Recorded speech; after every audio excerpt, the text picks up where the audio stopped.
da tua palavra, do teu Espírito Santo. Senhor, nós queremos pedir que o Senhor nos fale nesta manhã, meu Deus. O homem não tem nada para acrescentar a outro homem, mas o Senhor tem tudo para nos dar. Então queremos sinceramente pedir, nos fale, Senhor, estamos prontos para te ouvir. É a nossa oração, em nome de Jesus.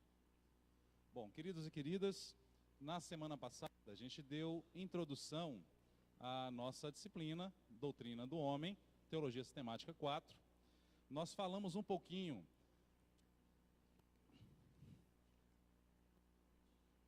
Parou.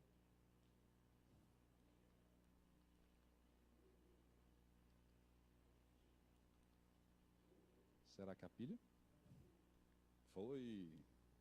Nós falamos um pouquinho a respeito do significado, do que é antropologia. Falamos que a nossa disciplina vai ser conjunta com outra, que é soteriologia, doutrina da salvação.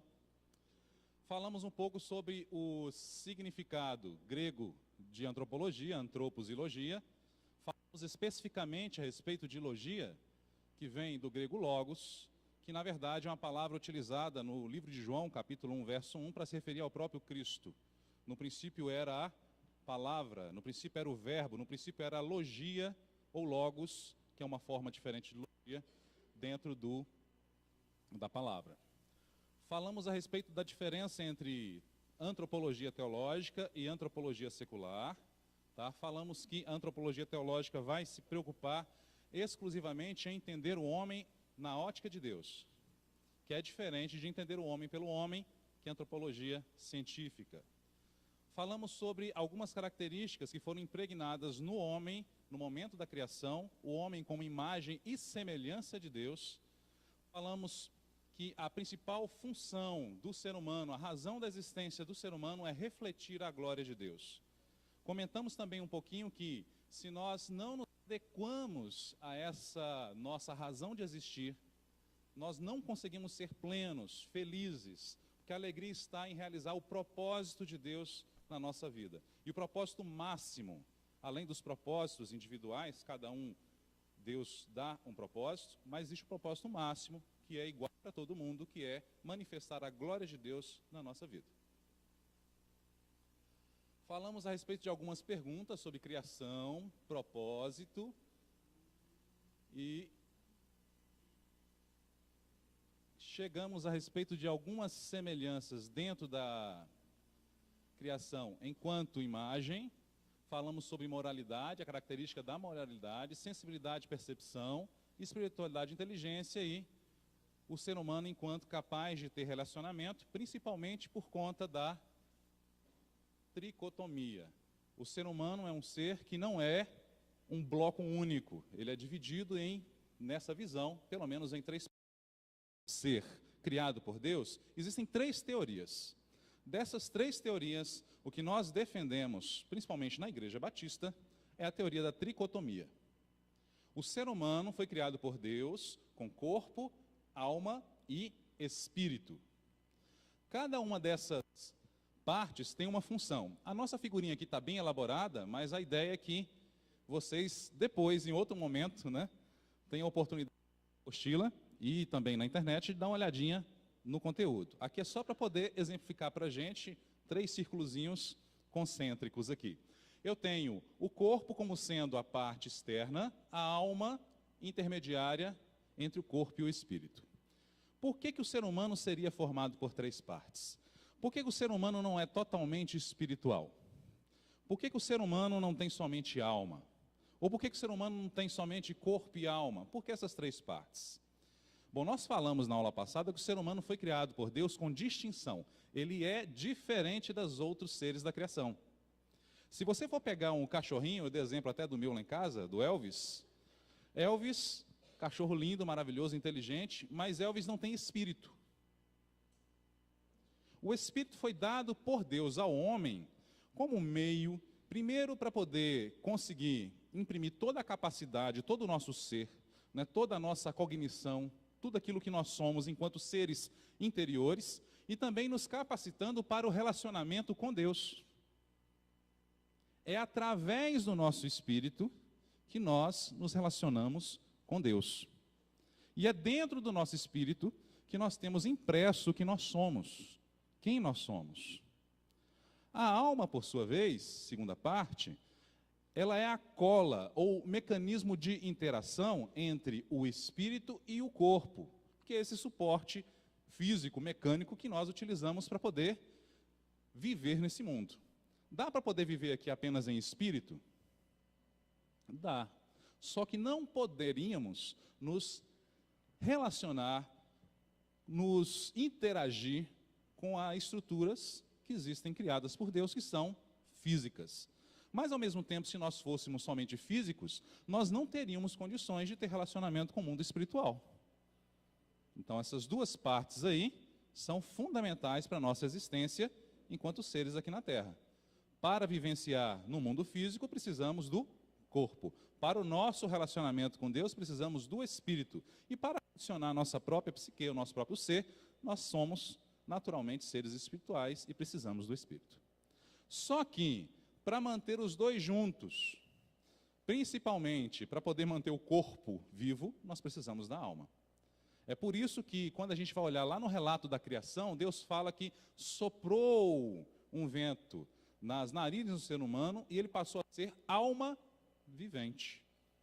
A alma é que dá vida ao corpo. Deus já havia feito o corpo antes dele soprar, no relato de Gênesis, o sopro nas narinas para que ele recebesse vida.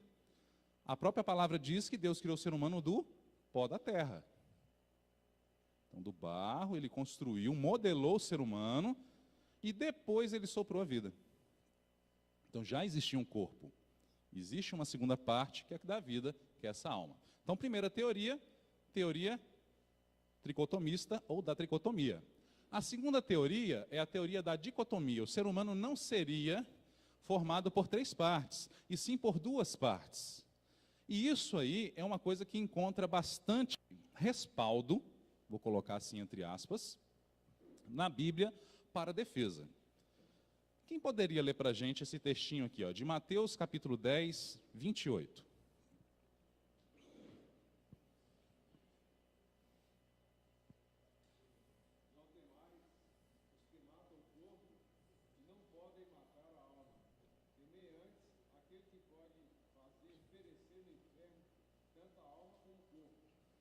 Amém.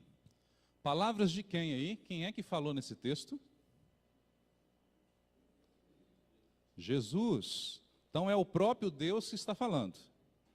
E nesse texto aí, existem apenas dois elementos que são narrados a respeito da construção do ser humano: o corpo e a alma. Se a gente for procurar em alguns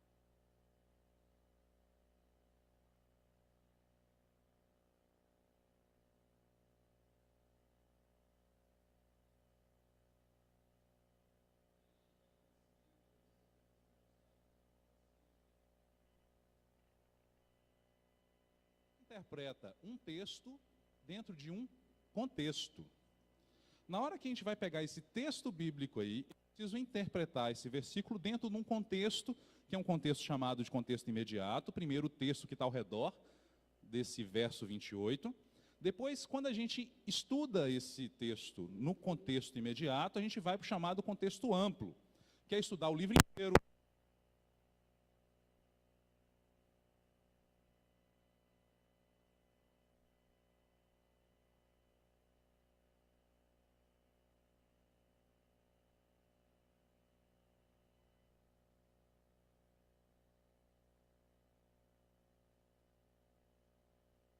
Quando vocês pegam o livro, voltou, né, o livro de Gênesis, capítulo 3, verso 15.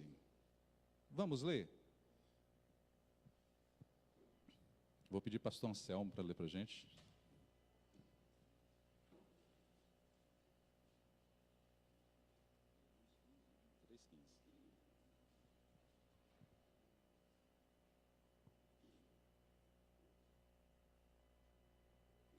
Porém, inimizade entre ti e a mulher, entre a tua descendência e o seu descendente.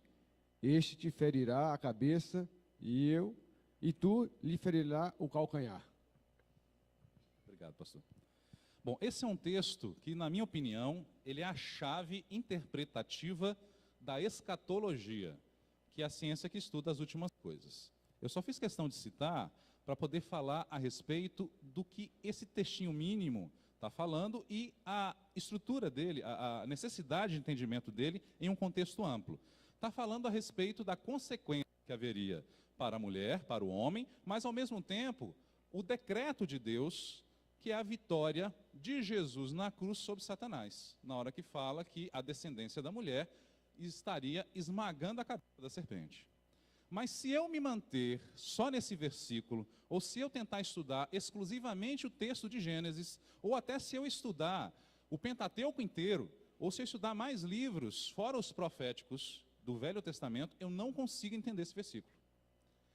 Na verdade, a gente só vai conseguir entender plenamente ele quando eu estudo a Bíblia de capa a capa. Então, isso é contexto amplo. É quando eu pego um versículo e, para entendê-lo, eu preciso de estudar muito. Esse textinho de Mateus 10, 28, precisa de contexto amplo. E um dos elementos do contexto, na leitura do texto, é o entendimento da cultura. A cultura hebraica, que é uma coisa que a gente vai estudar bastante também lá em hermenêutica. E na cultura hebraica, quando eles citam alma, pode representar tanto o espírito quanto o sopro de vida à alma que Deus deu. Então, a palavra utilizada aqui, como alma, por Jesus Cristo, tem duplo significado.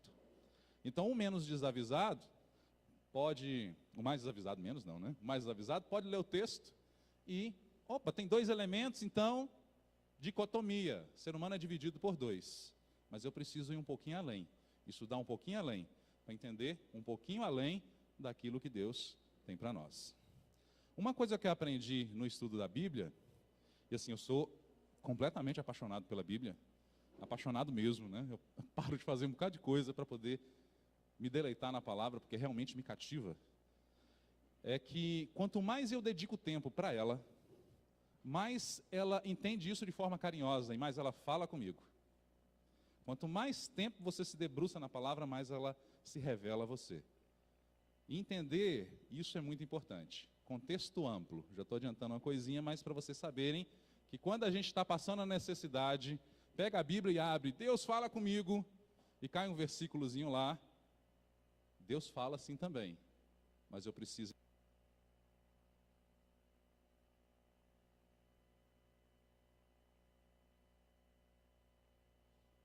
Voltou. Então, dicotomia, ser humano é dividido em duas partes. Uma parte é a matéria, outra parte é alma e espírito. Os dois juntos em uma coisa só. A vida estaria no espírito, o espírito seria também a existência de toda a vida dentro do corpo.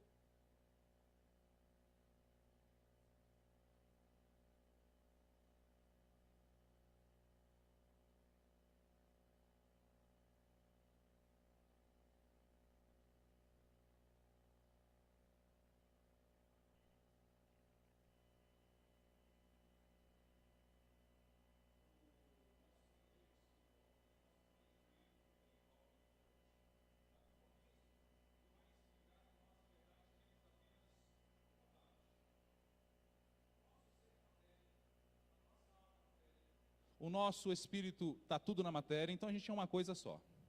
Da onde é que veio essa visão? Essa visão é uma visão que a gente chamaria de naturalista, e ela vem dos estudos, da evolução dos estudos de Charles Darwin, com a teoria da evolução. Bom, já se falou bastante aqui sobre evolução, né? Eu já vi algumas passagens, tenho certeza que vocês já ouviram falar bastante, só que quando eu vou estudar a evolução, eu preciso... Aí eu falo para vocês de forma forte, tá? Ter a mente aberta.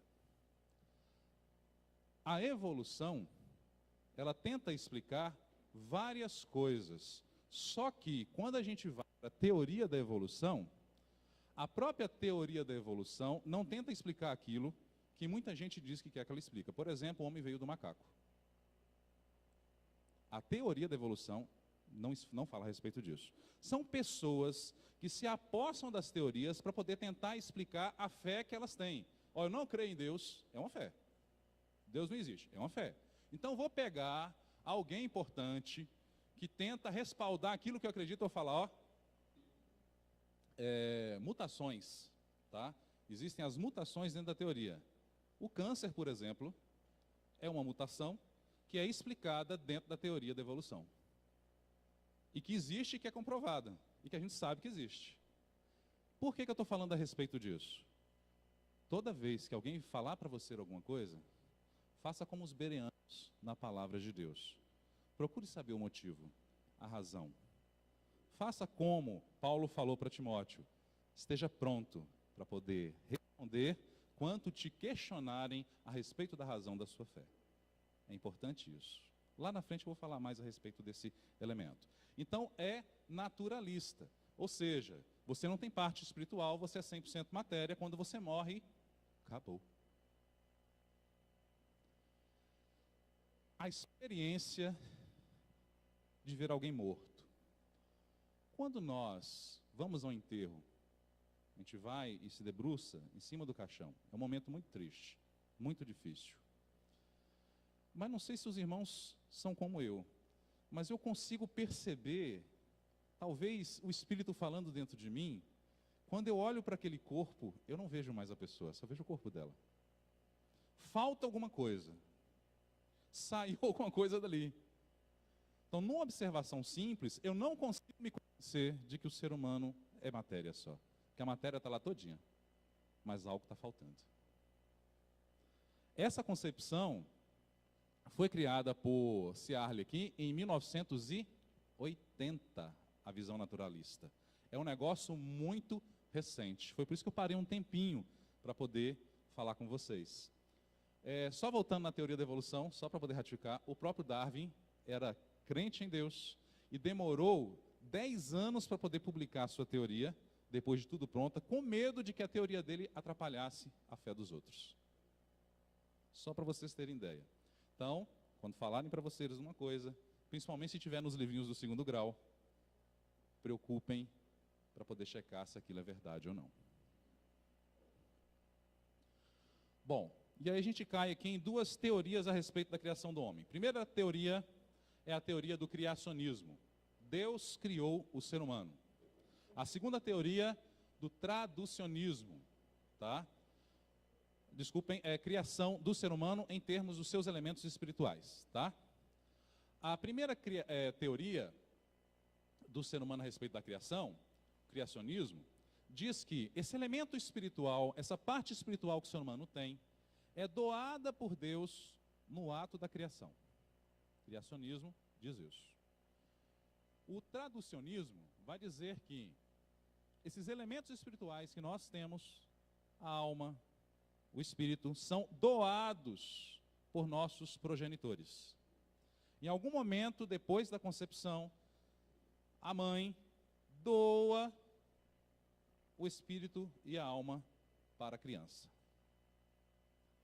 Bom, dentro dessas 2 teorias, eu fico com a Bíblia. Então, criacionismo, a ideia de que Deus é que dá o sopro, Deus é que dá o espírito, Deus é que dá a alma, é a versão que a gente defende. Mas existem as 2.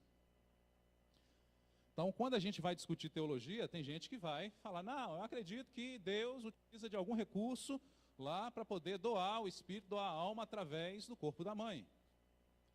No final das contas, não muda muita coisa, não. Se é Deus que doa na concepção, ou se é passado através da mãe, quem fez tudo isso não é Deus? Quem sou eu para questionar os mecanismos que Deus utiliza? E aí vem uma coisa muito interessante. Falamos muito a respeito de batismo com o Espírito Santo, não falamos? Deus batiza? Amém? É claro que sim. Deus faz milagres? Mas a gente acredita em milagres. Tem gente que não acredita. A gente acredita em batismo. Tem gente que não acredita. Por que a gente acredita em batismo com o Espírito Santo? Porque a gente vê, que a gente sente. Porque o Espírito Santo, de vez em quando, a gente fica meio assim, ele dá uma peteleco na orelha da gente, acorda, rapaz, enxerga. Nós sabemos como as coisas são. Mas tem gente que pega Deus e coloca dentro de uma caixinha e diz, Deus é assim e tem que funcionar desse jeito. Deus, ele é criador. Jamais posso botar Deus na caixinha. Um Deus maravilhoso, que foi capaz de criar cada um de nós diferente. E se a gente for pegar no mundo inteiro, cada ser humano é diferente, não tem nenhum igual. Não pode ser colocado dentro de uma caixinha. Os métodos que Deus utiliza são dele. E ele, como Criador, tem autoridade para fazer o que ele quiser. Assim como ele batiza e nós cremos. Tem gente que não crê, mas ele batiza do mesmo jeito. E continua sendo Deus do mesmo jeito. Porque o ateu não crê em Deus, Deus vai deixar de existir? Jamais. Deus é Deus. Mas vai ter gente que não acredita em Deus. Não podemos questionar Deus, nesse quesito pelo menos. Aí entra uma parte interessante. Eu dei uma corridinha para a gente poder chegar até aqui, porque eu acredito que isso aqui seja algo muito, muito legal para a gente poder entender. Deus cria o ser humano como homem e mulher.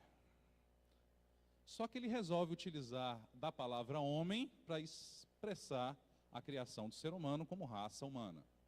E a gente vai falar a respeito de algumas coisinhas relacionadas a isso. Bom, por que será que Deus criou primeiro o homem? Por que não criou primeiro a mulher? O que vocês acham? Que pergunta difícil, né? Que pergunta complicada.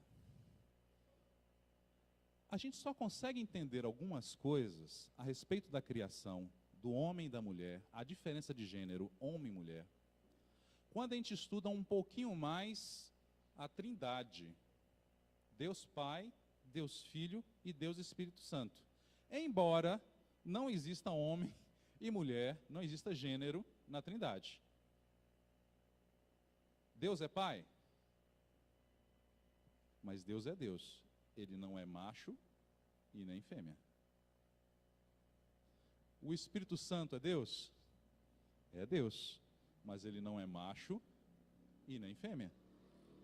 Mas dentro da Trindade, a gente consegue ver algo muito interessante, que é o relacionamento existente entre as pessoas.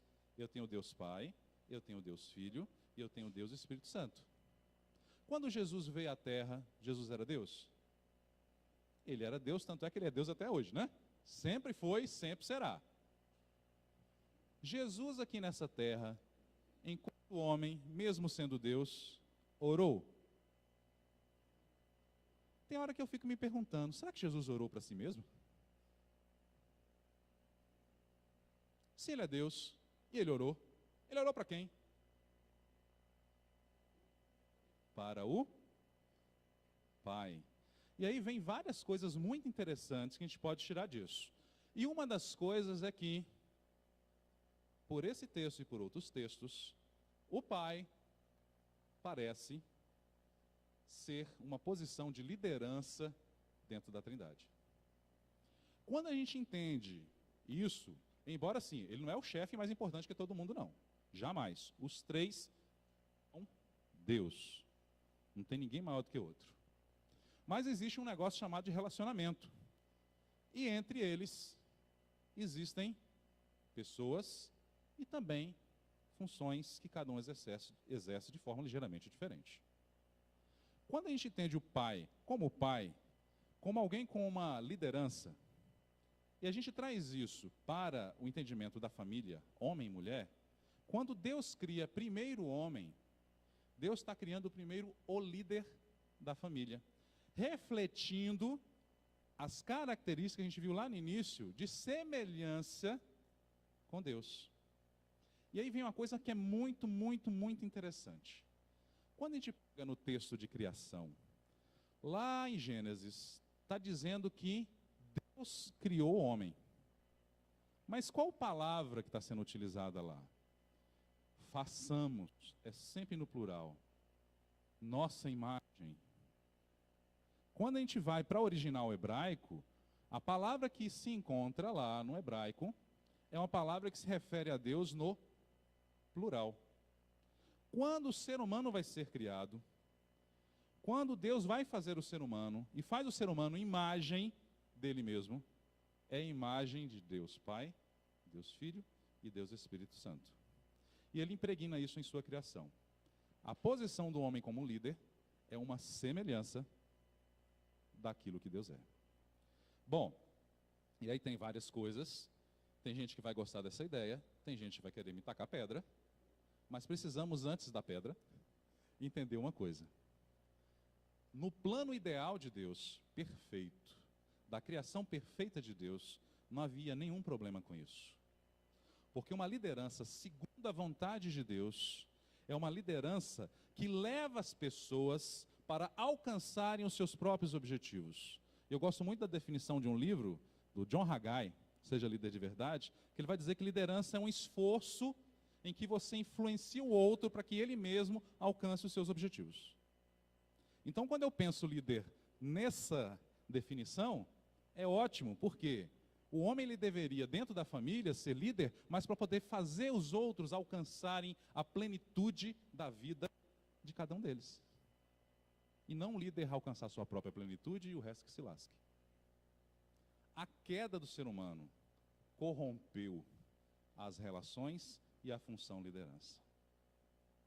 Quando a gente for falar sobre doutrina da redenção, uma das coisas que Deus restaura, à medida que nós vamos vivendo o nosso caminho com Deus, é a família. Porque quando Ele restaura a família, Ele está restaurando em nós a sua imagem. Santificação é isso. Deus restaurando em nós a sua imagem. Então, voltando aqui, o termo homem foi designado por Deus para se referir à humanidade. Por que Deus não utilizou mulher? Porque Ele quis utilizar homem. E a vontade de Deus foi utilizar essa palavra e utilizar a pessoa do homem masculino como líder. A criação do homem, imagem de Deus, implica na existência dos dois gêneros, homem e mulher, e eu fiz questão de colocar duas imagenzinhas aqui, o menos agressivo possível, mas tentando mostrar, né, uma foto bem maquiada de uma relação harmoniosa entre homem e mulher e uma luta, uma queda de braços ali. Bom, Deus criou sim, nós transformamos nisso aqui. Culpa nossa. Bom, a criação do ser humano como homem e mulher revela a imagem de Deus em, primeiro, relações interpessoais harmoniosas. Então, a criação de Deus, do gênero humano, como homem e como mulher, reflete a sua imagem.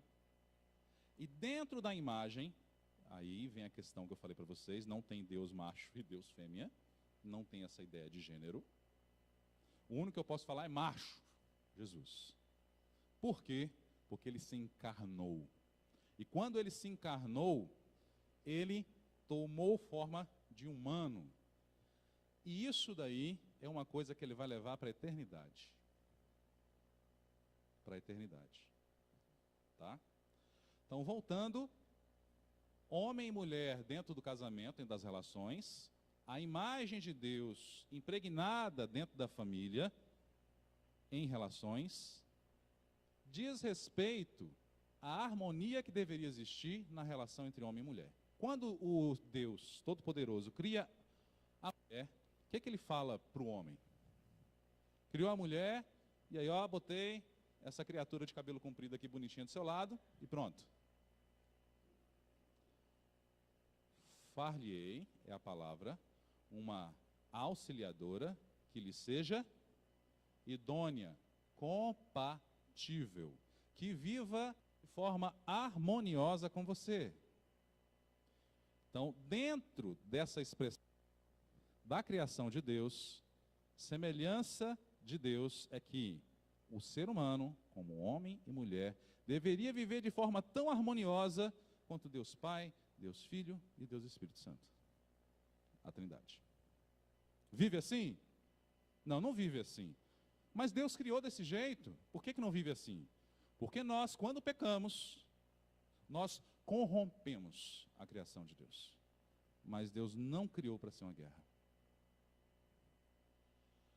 Igualdade em termos de pessoalidade e de importância dentro da criação. Isso aqui é fantástico, fantástico, fantástico. Quando a gente vai estudar dentro da palavra de Deus, e aí eu fiz questão de citar dois textos aqui, eu vou pedir para um irmão ler para a gente Joel capítulo 2. Tá? Verso 28 e 29 é um texto muito conhecido, comprido dentro do Novo Testamento, numa fala de Pedro, só que eu gosto de me recorrer ao original, a primeira versão. Vou pedir pastor Anselmo para ler para a gente. E acontecerá depois que derramarei o meu espírito sobre toda a carne, vossos filhos e vossas filhas profetizarão, vossos velhos sonharão e vossos jovens terão visões. Até sobre os servos e sobre as servas derramarei o meu espírito naqueles dias.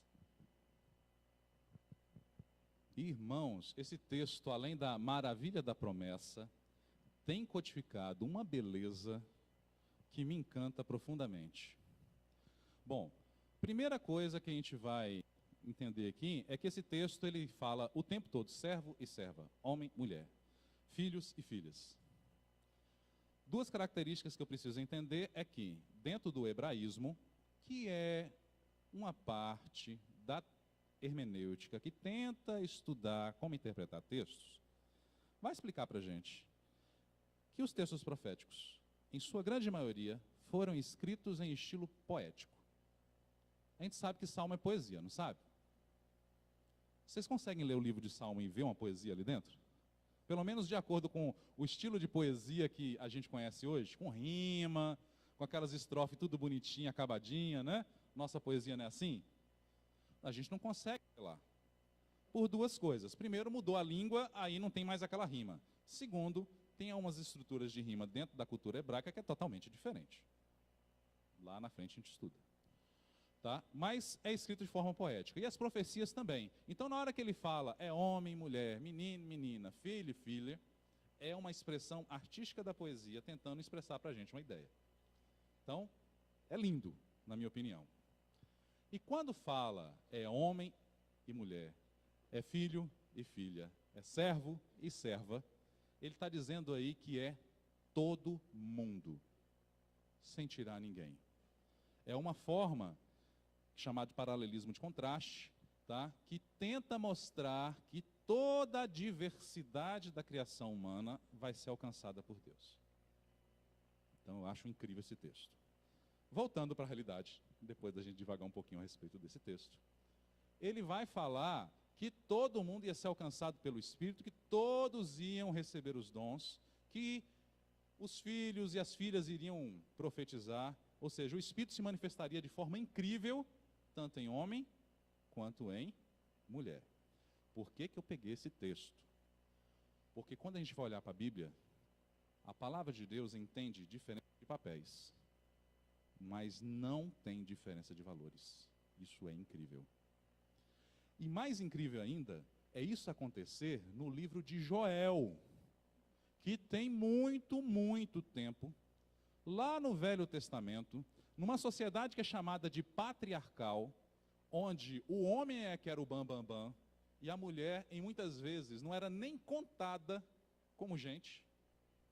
Se a gente for olhar os censos da Bíblia, lá na multiplicação dos pães e dos peixes, tinham 5.000 homens, fora as mulheres e as crianças. Criança também não era contado, não.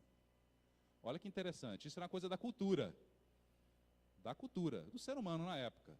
E lá nessa cultura preconceituosa, machista, precisamos citar, Deus está falando, eu não enxergo assim. Todos para mim são iguais. Vou alcançar todos. E aí eu volto a resgatar a plenitude harmônica da criação de Deus. Foi a queda que destruiu. Deus em todos os momentos, ele volta a citar, eu só enxergo a harmonia. E quero que seja assim, e vou trabalhar em vocês para ser assim. Então, em termos de igualdade, a gente tem igualdade de pessoalidade e de importância. Diante de Deus, todos são iguais, todos são importantes, e todos têm pessoas dentro de si, são pessoas em si. Não existe o sexo menos valoroso. Isso é muito importante citar, porque embora a gente saiba que todos somos iguais, tem maluco por aí afora que diz que não. Só que, no entanto, existe uma diferença de papéis. E a diferença de papéis também é a expressão da semelhança de Deus. Gente, por que Jesus Cristo não mora dentro de você? A gente fala que Jesus está em nós através do Espírito Santo. Mas não é o Jesusão da cruz. Quem está dentro de você é o Espírito Santo. Por que Jesus não está dentro de você? Ele não é Deus? Por que tem que ser o Espírito Santo, que é outra pessoa da Trindade? Por que Deus Pai não está dentro de você, Deus o Espírito? Bom, primeira coisa, tem que ocupar dois corpos ao mesmo tempo, o mesmo espaço? Se você tentar colocar 2 litros de água dentro de uma garrafa de 1 litro, cabe? Não cabe. Quando Jesus encarnou, aconteceu o que com ele? Tornou pessoa humana, 100% homem, 100% Deus, e ele tem corpo. Como é que ele vai entrar aí dentro? No mundo físico é meio complicado entender isso. Precisa de ser espiritual. Até porque precisa tocar lá no seu espírito para poder transformar você em algo que Deus realmente deseja que você seja. Dentro da Trindade existem papéis, existem funções e coisas que a gente não consegue nem sequer entender ainda. Porque a gente entende Deus em parte. Não é assim? Você consegue entender Deus totalmente? Se você conseguir, eu quero ficar do seu ladinho, que eu quero aprender um bocadão. Tá? A palavra de Deus diz que nós hoje o entendemos em parte, mas chegará um dia em que o conheceremos, assim como dele hoje somos conhecidos. Hoje nós sabemos um pouquinho de Deus. Então essa diferença de papéis é bastante importante. Eu citei 2 textos aqui, 2,18, que é a criação da mulher, far-lhe-ei uma auxiliadora, uma ajudadora, que lhe seja compatível, é uma função. Em 3,9 mostra o ser humano, homem, com papel de liderança. Vou pedir para o pastor Anselmo para ler para a gente. Vou explorar o pastor Anselmo hoje.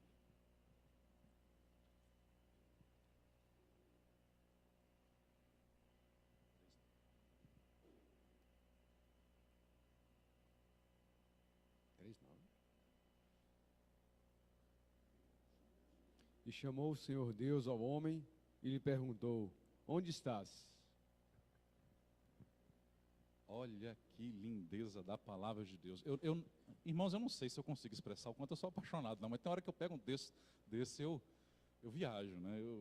Eu acho incrível demais. Deus chama quem aí?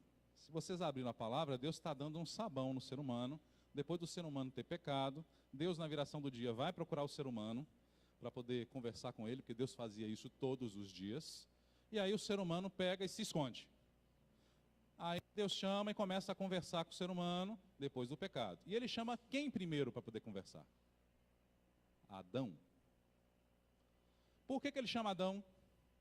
Porque Adão era o representante, era o chefe, era o líder. E ele respondia por todos. Função. Tá? Então, função dentro da criação. A mulher auxiliadora, o homem como líder. Tá? Organização de Deus.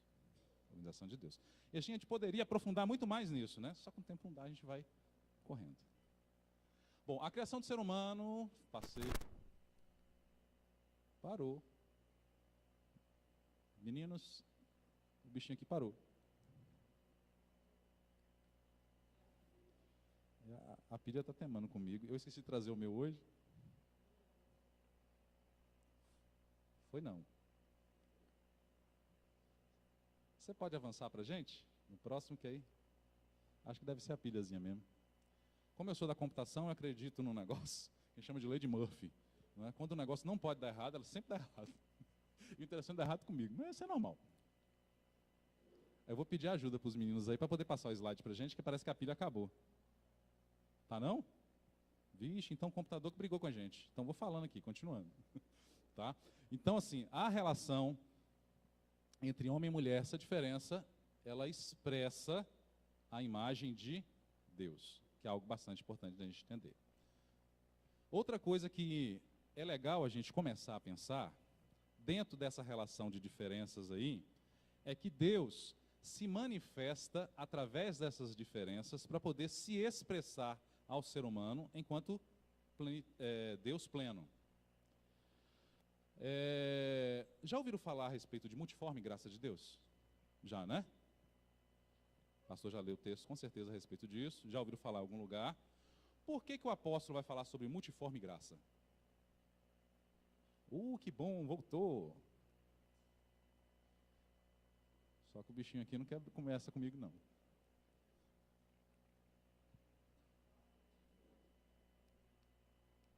Qual foi?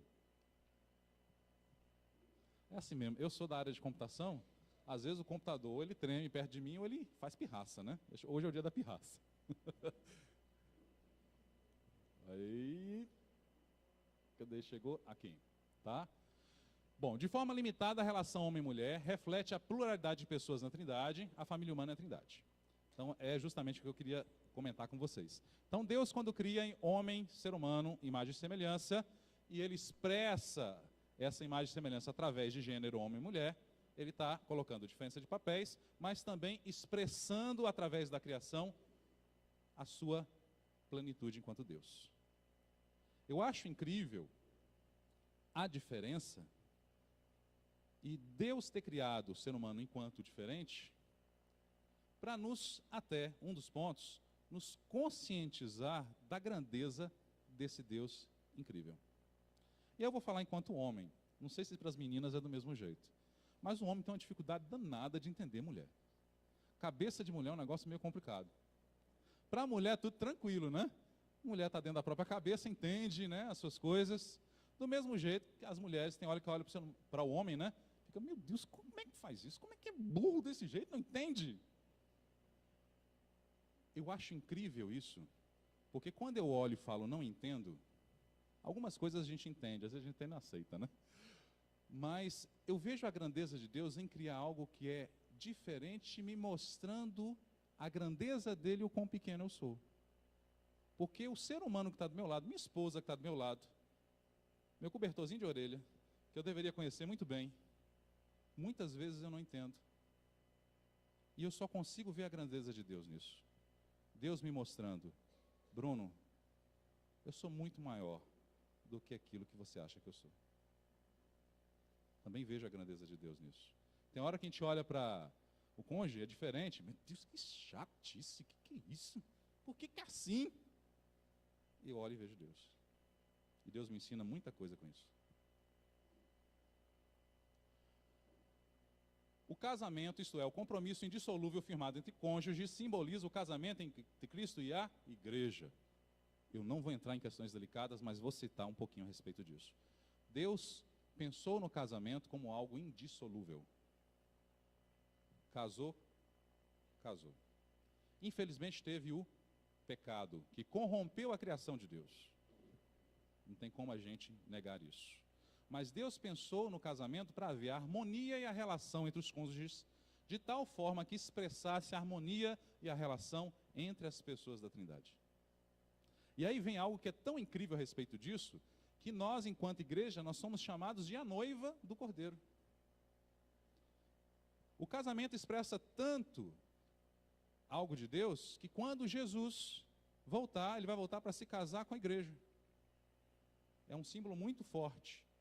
Lá na frente, quando a gente falar sobre simbologia, tipologia, a gente vai citar a respeito disso. Mas para esse momento nosso aqui, na escatologia, o casamento representa o próprio Deus, a própria pessoa de Deus, a própria relação entre as pessoas de Deus dentro da Trindade, ou deveria representar. Infelizmente o pecado corrompeu. Ambos os sexos são considerados igualmente em termos de valor e importância pela palavra de Deus. Em sua condição enquanto ser humano, todos são iguais, então tem aquele textinho para a gente ali. Em sua vocação, lembra que a gente leu Joel? A gente leu não, pastor Anselmo que leu, né? Joel capítulo 2, verso 28 e 29. Vossos filhos e vossas filhas, dos dois gêneros. Então, em sua vocação, Deus vê todos iguais. Em sua satisfação, aí vem uma coisa bem interessante. Uma vez eu estava estudando, junto com alguns irmãos no seminário, o livro de Cânticos. Aí apareceu alguém assim, iluminado por Deus, para poder trazer uma questão para a gente, né? Aí viraram para mim e perguntaram, mas Bruno, Cânticos é um livro meio pornográfico na Bíblia, né? Fala umas coisas assim meio detalhadas, umas coisas meio escancaradas, né, da relação entre homem e mulher. Eu falei, olha, se for num bom sentido, é sim. Não vou pegar o significado da palavra de porneia, que é meio complicado lá do grego, mas realmente tem um grau de erotismo dentro do livro. É tão assim que ele demorou muito tempo para ser aceito dentro do cânon sagrado, dentro da Bíblia, como um livro bíblico. Porque ele não fala o tempo todo a respeito de Deus, o que Deus vai fazer. Ele fala da relação entre homem e mulher. Mas quando eu vou entender que Deus criou o ser humano, homem e mulher, e nessa diferença ele expressou a sua imagem, eu só consigo entender o livro de Cânticos também com uma expressão de Deus falando da relação entre mulher e a maravilha que é, mas também falando de si mesmo e do amor que ele tem pelo seu povo. No livro de Cânticos, eu vou explorar pastor Anselmo mais uma vez, vai ser a última vez, viu, pastor? Para ler para a gente Cânticos 8, de 6 a 7, e aí eu vou encerrar aqui. Põe-me como selo sobre o teu coração, como selo sobre o teu abraço, porque o amor é forte como a morte e duro como a sepultura. O ciúme e as brasas são brasas de fogo, são veementes labaredas. As muitas águas não poderiam apagar o amor, nem os rios afogá-lo. Ainda que alguém desse todos os bens da sua casa pelo amor, seria de todo desprezado. Obrigado, pastor. Poético, o livro de Cânticos é poético. É um texto que é extremamente conhecido, pelo menos se a gente já foi a algum casamento uma vez na vida, já ouviu falar, né, esse texto. Sempre se fala. E para mim aí tem duas coisas. A primeira coisa é a respeito da manifestação de Deus enquanto sua semelhança, homem e mulher, mas aí tem algo muito forte dentro dessa semelhança, que é a grandeza expressa pelo narrador do amor entre o homem e a mulher. Isso aí está bem claro da gente perceber, tá? Bom, se expressa dessa forma poética, linda e maravilhosa, e está na Bíblia, esse negócio aí é verdade ou mentira? O amor pode ser assim ou não pode? Pode, deve e deveria ser todas as vezes assim. Novamente, infelizmente, a gente é um ser meio complicado e resolveu chutar o pau da barraca e não ser aquilo que Deus queria. Eu vou falar várias vezes isso, porque às vezes a gente culpa muito o diabo, culpadão, mas não assume a nossa culpa. Foi eu e você que chutamos o pau da barraca lá e o trem caiu. Certo? Essa grandeza da manifestação do amor aí, para mim, mostra que a expressão de Deus na relação entre homem e mulher, na grandeza da possibilidade da vivência desse amor, só pode expressar a grandeza do amor do próprio Deus. Se nós começarmos a ver isso daí, é Deus se revelando e mostrando, eu criei assim, eu quero que seja assim, meu pensamento é assim, e eu preciso restaurar vocês para que seja assim. Eu acho lindo demais essa manifestação de Deus enquanto Senhor e Deus amoroso, porque Ele mostra para a gente, não somente nós como servos, mas Ele nos mostra como seres extremamente amados. E que embora a gente seja o sacrifício vivo, já ouviram falar no sacrifício vivo? Santo e perfeito, agradável a Deus, que é o nosso culto racional? Já, né? Mas já pararam para pensar que sacrifício vivo quer correr do altar? Já viram naquela época antiga que hoje a gente não sabe nem que galinha é morta, né? A gente compra galinha no supermercado, parece um negócio lá que é industrializado, né? Vai contar para as crianças hoje que galinha a gente tem que degolar para poder fazer o prato lá, a criança fica assustada. Na época antiga a gente ia matar a galinha, quando você chegava com a faquinha perto do pescoço, ela sabia que ia morrer. Era uma coisa interessante. Peguei muito isso. E se debatia com animais de forma geral. Eles sentem e querem correr do sacrifício. Assim é a gente. Mas se a gente se colocar como sacrifício vivo, santo e agradável a Deus, e permitir que Deus nos restaure, a gente vive a plenitude desse amor. Porque esse amor, essa forma incrível, revelada no livro de Cantares, da relação homem e mulher, foi idealizado por Deus, pensado por Deus e colocado em nós no ato da criação. Nós aqui bagunçamos a coisa toda. É por isso que a gente precisa estar diante de Deus, vivendo como justos, procurando que Ele nos justifique. A cada dia mais e mais, até que a nossa vida seja dia perfeito, diz a palavra. Aí eu paro por aqui. Semana